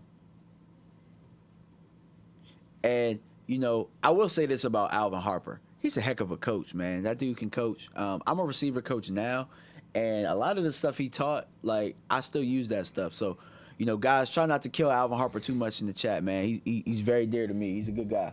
I wasn't trying to throw I know you weren't. I know. But I was pointing out the fact that it seemed like People's Aguilar. Yeah. When you look at that, Shout people out to you. Boom. This up here. Oh, you can't see it because of DMV's head. But up here, that's for my man People's Aguilar. Thank you very much for that. So we got a lot of work to do on this team. To me, I think. But we're not that far away, though. It's I don't like a think lot of work, but we're not that far away. we don't have to have a top 5 defense. It'd be great if we do. But to me, as much as the talking heads out there will say, you know, spend money on the defense, we do need to spend some money in the right ways. But you can't say, let's take $100 million and spend it on the defense and think you're going to fix it. The way the Cowboys have done, they've done well for the most part in drafting. Now, nobody has perfect picks all the time. You're always going to find some guys that are bust. But the Cowboys have found players more times than not that are homegrown. They have not had major success in recent history in free agency. Part of it, I think, is because they wait and it's bargain basement shopping. But you can look at some teams like, you can say, like with the Eagles getting Slay. You know, you would have thought that was Darrelle Revis. Slay was getting beat by a lot of people. Slay was getting slayed. You know, they spent a lot of money to bring him in. You know, they spent a lot of money to bring Deshaun Jackson back in, and Deshaun Jackson didn't do it. So, to me, the problem with bringing in a lot of free agents is, you know, they've got miles on them. And a lot of times that contract year is when you're getting the peak of that player.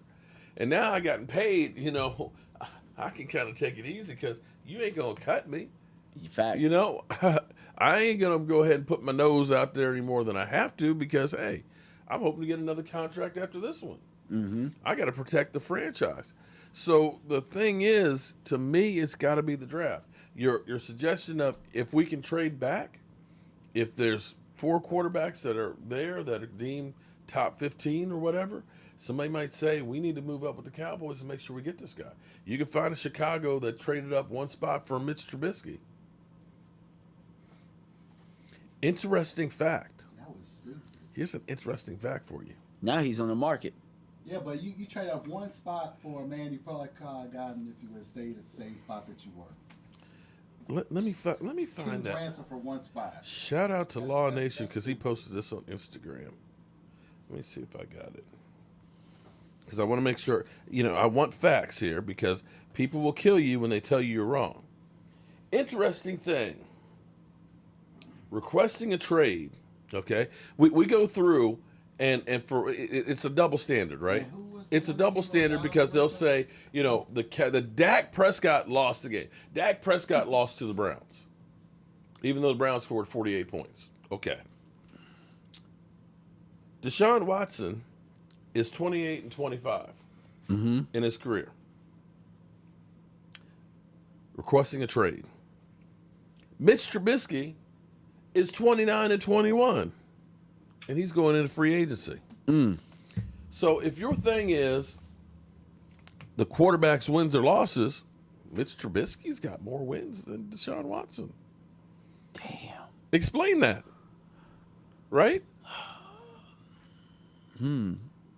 I can't. I can't. It's a team sport. It is a team sport, and we all know that Deshaun Watson's better than him. We know that. Right, but here's the thing. And see, but now they'll turn around and they'll Chicago's say, organization has go get Matthew Stafford, who's got a losing record, who only has 8 wins in 12 years against teams with a winning record. No. Go get that guy. Oh, he's a winner. He'll take us to the Super Bowl. I'm like, what? But Deshaun Watson, we saw a stat earlier today, or was it yesterday, that Deshaun Watson has almost the same amount of passing yards as Patrick Mahomes. I didn't see that one, but Yeah, okay. we saw them when we were working the shop. I was like, that's crazy. But the question is, though, I mean, we always talk about empty calories, garbage yards. You want to know why people hate Dak so much? I'm going to lay it out there. I'm going to lay it out there. Wait, hold it. You know, at first. Hold on. I'm going to let you take the fire on this one because I'm going to put just you up on the screen here. Yeah, put me up here. Okay? I'm going to tell you why people hate Dak. Okay. At first, I thought it was racism, right? I thought it was racism because, you always say, well, why can't we bring in Stafford? We can get Mitch Trubisky and all these other guys that come in here. Andy Dalton can do all of the same things. But then I saw all of the Deshaun Watson trade talks and all of this crap about and how we'll give up all these assets to go get him. And he's making the same amount of money, which I think the fans will bitch about too. But I just realized that the reason people hate Dak is how he got that job. The reason people hate Dak is because he took Tony Romo's job. And guess what, guys? I'm a huge Tony Romo fan. If anybody comes to me and talks bad about Tony Romo, I will go down and I'll go through a warm hole of facts of why Tony Romo is not bad. I've defended Tony Romo to an end, to the point that I even hated on Dak Prescott in the beginning. Oh my God, you did. I did hate on Dak. I did. I'm gonna be honest with you. I did. He had to win me over. I remember when you changed too, because I was about to bitch slap you a couple times.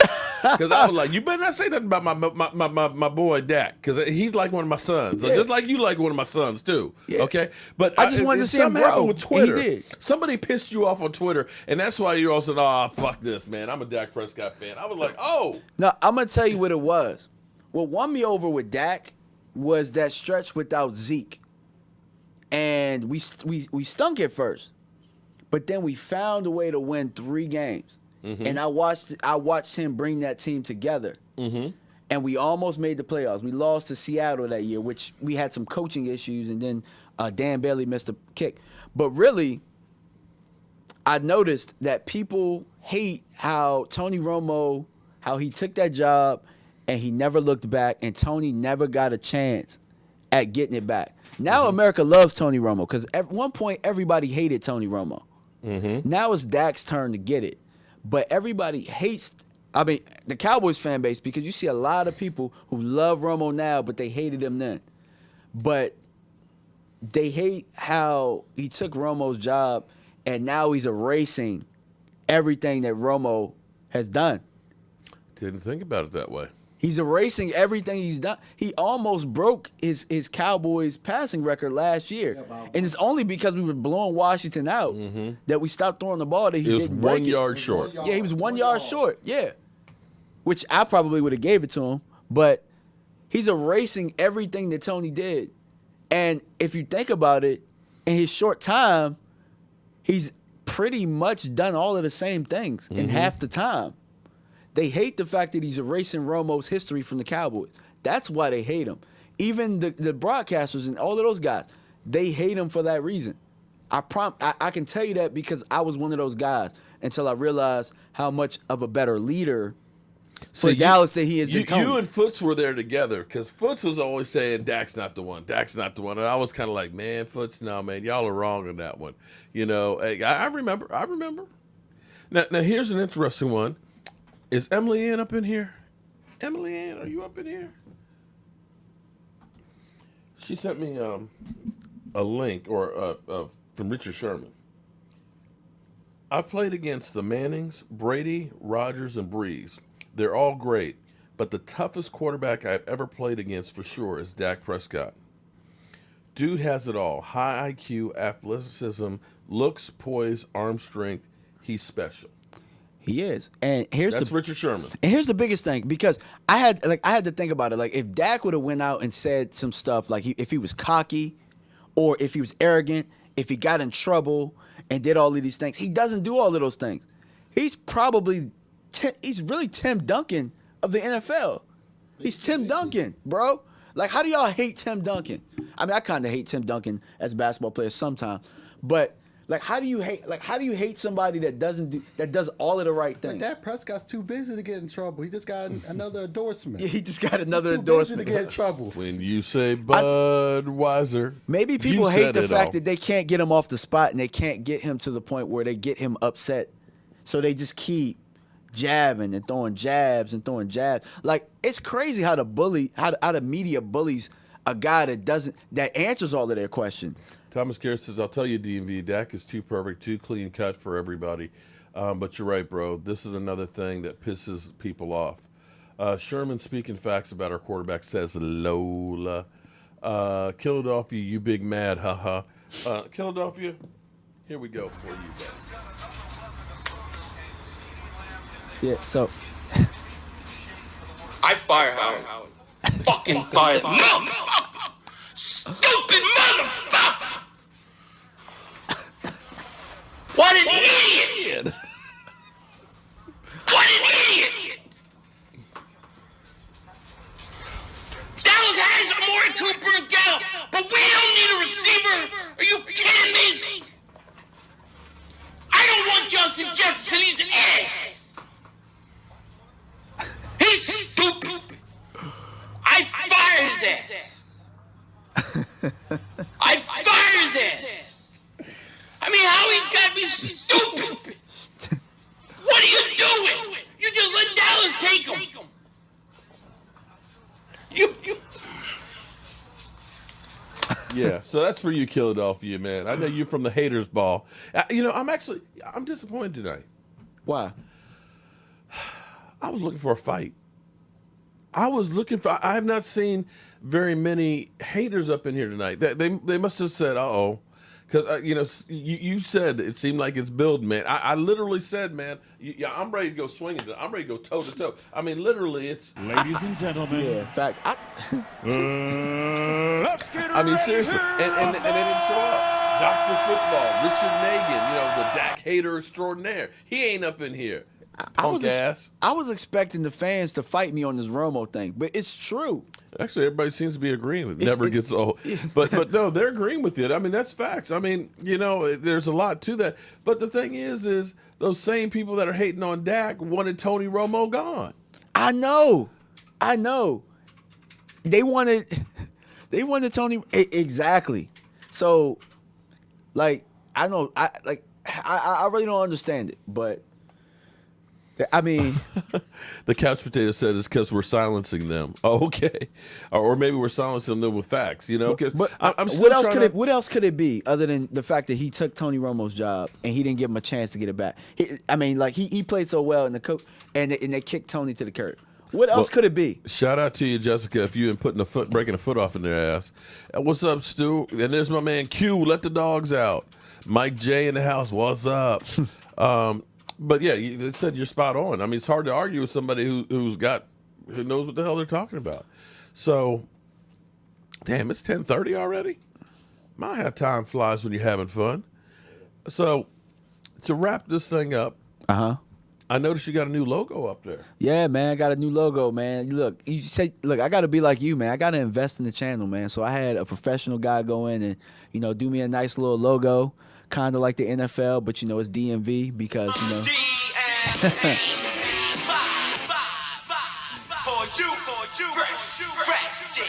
a new theme song. Yeah. Well, you can't play too much of it now. Get a cup. But I got the sample. Okay, I got it just long enough. My DMV. But yeah, man, that looks fresh. So make sure everybody goes through and you subscribe to the channel, check them out, show them some love and everything else, because we want to make sure that Chip shows us some love too. Yeah, man. Look, hey, I'm ready for the chip, man. Y'all just make sure y'all make sure y'all on y'all end of the bargain. I'm ready for the chip, man. I can handle it. Let's go. Philly fan D, Jessica, why you hate Dak? I'm confused. She don't hate Dak. Sorry. Hopefully I got to a lot of the questions in there. I try to keep the conversation going with my man to try and bring you as much news as possible. And I know I get a little short on the chat here. 9:29.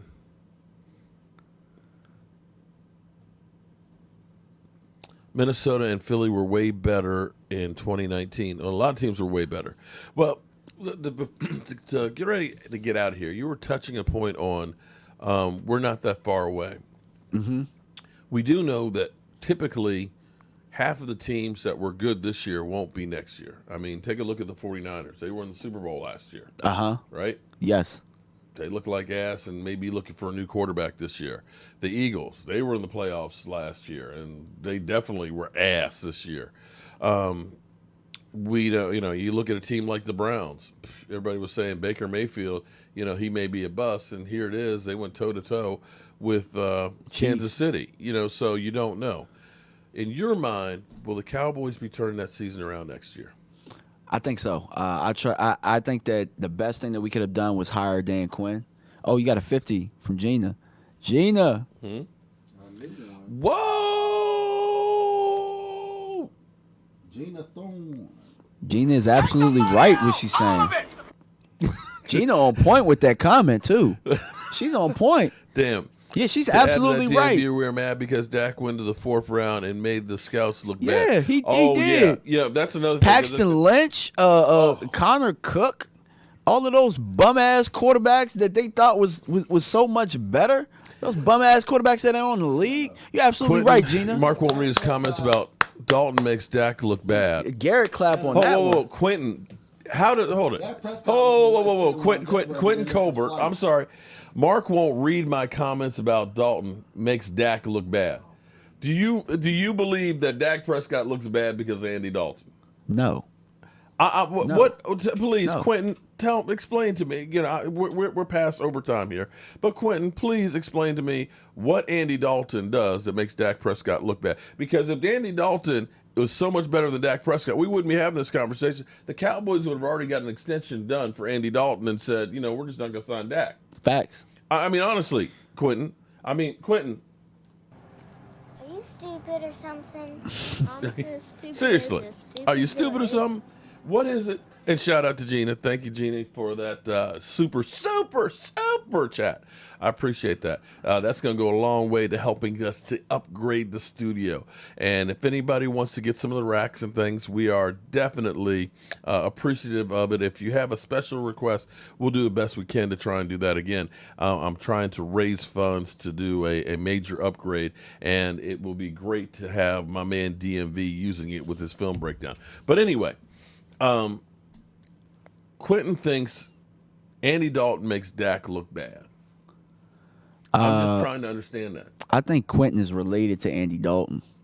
That's what I think, because Andy Dalton's burner account? Nobody else thinks that, except nobody else really thinks that. Well, man. Colin Cowherd. Come on, dog. Colin Cowherd has never played on a football team in his life, look, bro. I tell you what. Never. Somebody please find footage. Like I will pay top dollar for somebody to find footage of that dude in a football uniform.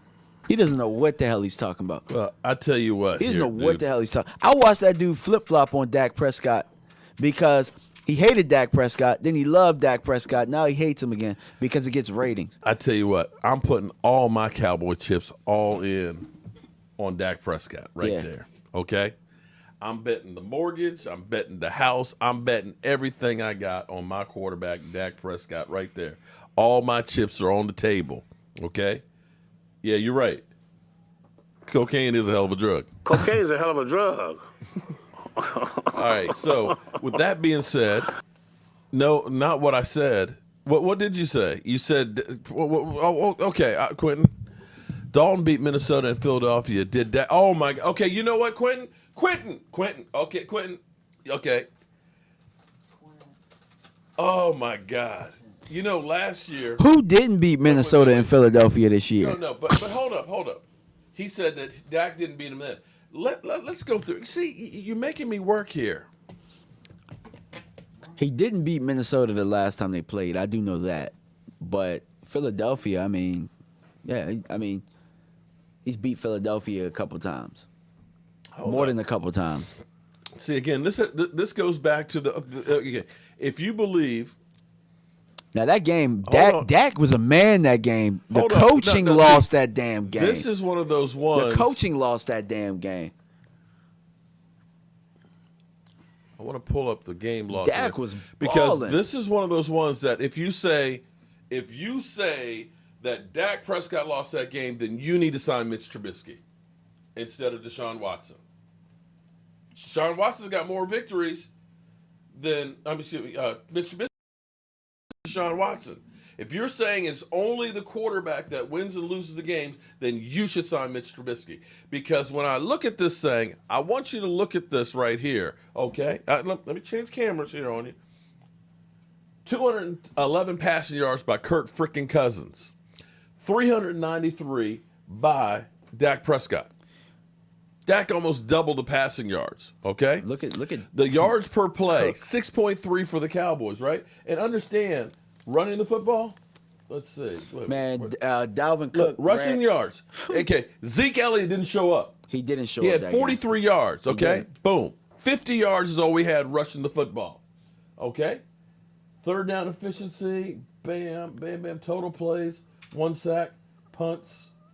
That's actually not the best breakdown on here. But Dak Prescott had 3 touchdown passes in that game, 398 yards passing. Did he have any turnovers? How many turnovers did he have? I think we had 1 turnover in that game. And I think Tyron Smith was out that game, and Amari Cooper got hurt in the first couple of plays in that game. I know. And you're going to say that Dak Prescott didn't beat Minnesota Vikings? I'm going to tell you this. Dak was a man in that game, and what happened was he drove us down the field, and we got super conservative. Zeke. Peoples Aguilar. Right there. See that? That's the website for my racks and stuff. Actually, it's for everything Joe Boo, and soon you now will also be added to that as well. But cowboyjoeboo.com is where you get the rack. So if you want to get one, and Peoples Aguilar, if you order one, I'm definitely going to send you a couple things extra because I got my mask up here because of you. I appreciate that. Anyway, anybody else with some dumbass comments? Anybody else? I'm actually disappointed because I wanted to fight tonight. Okay, I literally wanted to fight tonight. Football's an ultimate team sport. And that's what's funny, that an Eagle fan makes more sense than Cowboy fans. Well, he got to make that sense now because now he got to make they got to make sense of Carson Wentz and why he stunk. So now they got the same argument we have when Dak's teams end up 8-8. Now he got to have that. Super Dad 2006. You know what's available at the number 10 pick? A future All-Pro offensive lineman. I lost, Mark. You know what? I lost. How did I lose on that one? I don't know, but don't worry about it. I mean, but somebody was talking about an offensive lineman. I'll tell you what. If I don't think he's gonna make it to 10, but if somehow Penei Sewell is there, you got to take him. I would take him if he's there, or Slater possibly to tackle. But King of being a nub, Dak is better than Stafford and Winston. Stewart, you're awesome at doing fantasy football, but see, fantasy football is what's ruined the whole thing of football, because everybody's always trade this guy, trade him, because everybody's got the mentality that fantasy football is real football. You know, we're always talking about trade Zeke Elliott. Madden too. Madden too, because everybody plays franchise mode, and they think that everything works. It doesn't work that way. There's so many variables. There's so many variables because you got to look at the money situation. You got to look at the time of the contract. You know, and I'm going to tell you, and going back to what everybody keeps saying that, trade for Matthew Stafford because there'll be a cheap contract. No, that means you're going to have to get him an extension. He's only got 2 years left on it. And if you wait until the last year where you've got now a gun to your head, you're dealing with the same thing with Dak Prescott. And the thing is that like this is a heavy quarterback draft. So if you're going to get a quarterback, if you're thinking about moving on, you need to draft 1 to 10 then. Yeah, you're better off drafting somebody. Better off drafting one and starting over. If your whole thing is we're saving money, draft a quarterback instead of trying to do all of that and get creative just to put us back even further. If you're talking about giving up your number 10 pick to get Deshaun Watson and take his contract, you're better off just getting a quarterback. Yeah, exactly. And this whole thing of, franchise tag him and trade him, that shit don't work. It doesn't work. because now here's the problem with doing that is if you franchise tag him and trade him, you got to have that $37 million right now on the cap. You don't have that space right now. And if you can't move him, you're hamstrung. And you messed up a relationship. This is kind of how I feel. Maybe I'll do a video on it. If you tag him, you might as well take a quarterback at 10. Yeah, you have to. And then you might as well take a quarterback at 10. You know, it's funny where I've heard somebody actually say, this is how stupid some people are. They said, trade for Deshaun Watson, okay, and keep Andy Dalton until Deshaun Watson learns the system and have Dak Prescott as a third string. Why would you have that? I'm like, the fuck? So we're gonna have all the salary cap tied up in quarterbacks. We're gonna have the whole salary cap tied up in quarterbacks. Thank you very much. I'm glad you've been. So you're the one that's been watching for 3 years, man. I appreciate that, man. I knew there was somebody out there. YouTube's been tripping. What's been tripping on YouTube? Yes, I said this is what Hater said. Reread my comments, you will know better. $5 holla. You know, wow, unsub and sub again and see if it works. That would be worst move in Cowboys history to draft a quarterback. And see, but the thing is, it's like no. The worst move would be the worst move would be trading your number 10 pick and the receiver and Dak for a quarterback that is making the same type of money y'all are bitching about, and have the learning curve for him. Yeah. And then on top of that, you don't even have the asset that you could to possibly move back to get a defensive player. You're still not helping the defense. How does that help the defense? Unless you're guaranteed that it's a Pat Mahomes. How does giving up yeah? I mean, that's only. I mean, and there's no guarantees. Pat Mahomes would be trash with Dallas Cowboys. No, he wouldn't. Are you sure about that? Well, I do think, but that I tell you what though, having that first year where he could sit on the bench and didn't have to be the guy. That helped. And having Andy Reid, his development is because a lot of that is because of having the coaching. Coaching makes all. You look at Steve Young. He was ass in Tampa. Tampa was we just need to get rid of him. He can't play. He goes to San Francisco, gets behind Joe Montana, has Mike Seifert as a coach and everything else. All of a sudden, boom. He's a Hall of Famer. Yeah. He wouldn't have been a Hall of Famer if he stayed in Tampa. Truth. So when you look at Pat Mahomes, you look at the history of the players and what Andy Reid has done with quarterbacks. I don't know that Donovan McNabb's a great quarterback without Andy Reid. I think Donovan McNabb. Chris Miller, keep my boy Dak as quarterback. Thank you very much for that. Look, I'm going to say this. Still all in on Dak. I'm going to say this, and I hope the Philadelphia fans feel me with this. Donovan McNabb was trash, and he wasted Andy Reid's tenure. Oh, damn. He wasted Andy Reid's tenure. You look at what Andy Reid has done with every other quarterback, and he had those great defenses over there. Donovan McNabb threw more balls at the ground.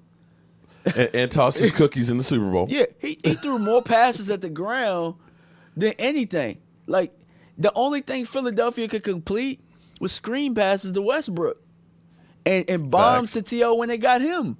Other than that, when Donovan McNabb, like, think about it, your eyes and your arm are the last thing to go when you're a quarterback. Mm-hmm. Maybe you lose mobility and all of that stuff.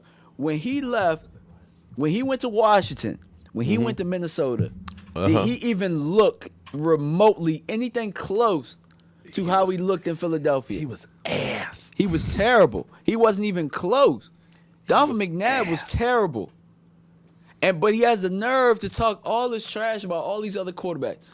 But if I was in a room with Donovan McNabb, I would tell him, bro, you were part of a team that had one of the greatest defensive minds in history with Jim Johnson. Mm-hmm. Y'all defense was ranked in the top 5 to 10 every year.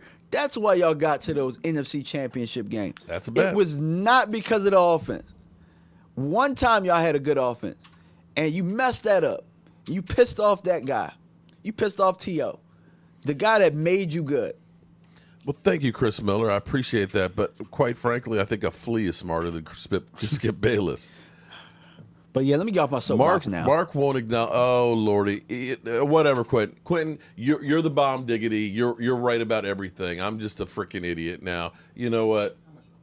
I don't remember asking you a goddamn thing. All right. With that being said, we have been here for 45 minutes in overtime. Overtime. Oh man, hey, I got to get back to my wife. Yesterday was our 17th wedding anniversary. I heard, man. Congrats. Okay? Congrats. I'm trying to make sure I can make it to 18, and so I need to get up on out of here. But DMV, tell everybody where to find you, my man. Hey, look, I'm going to put my name in the chat, but guys, DMV Cowboys Fanatic, subscribe to the channel. Like Mark said, if we hit 5,000, I'm going to eat that chip, man. I'm going to eat the chip with some dip. Let's go. All right. With that being said, get your shot glass. Mike. What you got to add, Mike? If you need the link, it's in the title for his channel. There you go. It's a in the clickable title. link in the title. And if you want to get one of the racks, there's the address right there. Peoples Aguilar said the site looks good. It looks real good. Now, I don't have the new rack. The new rack's on there yet. Look at it. Now, somebody said, I didn't know, our PlayStation ones are different than... Yeah, they're different sizes. Okay, you have one of them? Okay, so... I'm not an Xbox guy. Okay, I need to get an Xbox controller so I can make a rack for those up. But if you do want to get one of those, it's not on the site. Just get the medium shot glass, and then they're saying, I want the PlayStation rack, okay? All right, just say that. Or if you want the other rack, just order a shot glass rack and say, I need one to hang my hoodies on, okay? All right, with that being said, get your shot glass ready. I got mine. Where's my liquor? Ah!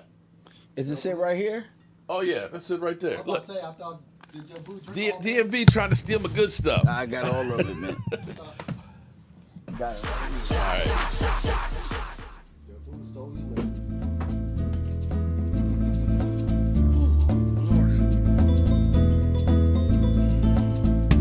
Shot time.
right, everybody. I appreciate everybody being here.